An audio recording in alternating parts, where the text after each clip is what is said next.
Dream school চ্যানেলে সবাইকে স্বাগতম। আজকের এই ভিডিওটি তৈরি করেছি সপ্তম শ্রেণীর শিক্ষার্থীদের জন্য।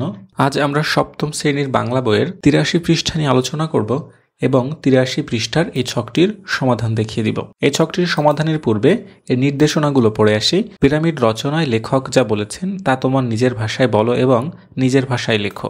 পিরামিড রচনায় লেখক যা বলেছেন তা তোমার নিজের ভাষায় বলো এবং লেখো। পিরামিড রচনায় লেখক যা বলেছেন তা আমাদের নিজের ভাষায় লিখতে হবে। পৃথিবীর শ্রেষ্ঠ কীর্তিস্তম্ভ এবং সপ্তম আশ্চর্যের অন্যতম উদাহরণ হল পিরামিড। মিশরের প্রাচীন ফারাওরা পরজীবনের অনন্ত জীবনলাভের আশায় এগুলো নির্মাণ করেছিলেন।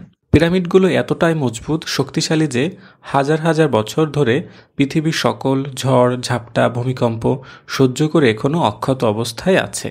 ফারাও মিস্ত্রিরা কুঠুরি বানানোর শেষে বের হওয়ার সময় মস্ত পাথর দিয়ে এত মজবুত পলেস্তারা লাগিয়েছিল যে পিরামিডের ভিতরে প্রবেশ করার পথ খুঁজে বের করতে পৃথিবীবাসীকে ৬৫০০ বছর চেষ্টা করতে হয়েছিল।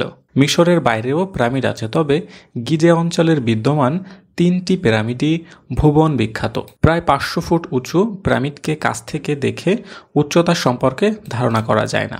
এই পিরামিডটি নির্মাণে ২৩ লক্ষ বিরাট আকৃতির পাথর প্রয়োজন হয়েছিল। সবচেয়ে বড় পিরামিডটি নির্মাণে ১ লক্ষ লোকের ২০ বছর সময় লেগেছিল। পিরামিড দেখে অনুমান করা যায় ফারাওরা কতটা ঐশ্বর্যবান এবং প্রভাবশালী ছিলেন। অতি উঁচু স্তরের সভ্যতার অধিকারী না হলে এমন কীর্তিস্তম্ভ নির্মাণ করা সম্ভব নয়। সুপ্রিয় শিক্ষার্থীরা, এই ছিল আমাদের আজকের আলোচ্য বিষয়ের সমাধান। আজ আমরা সপ্তম শ্রেণীর বাংলা বইয়ের ৮৩ পৃষ্ঠা নিয়ে আলোচনা করলাম এবং ৮৩ পৃষ্ঠার সমাধান দেখিয়ে দিলাম।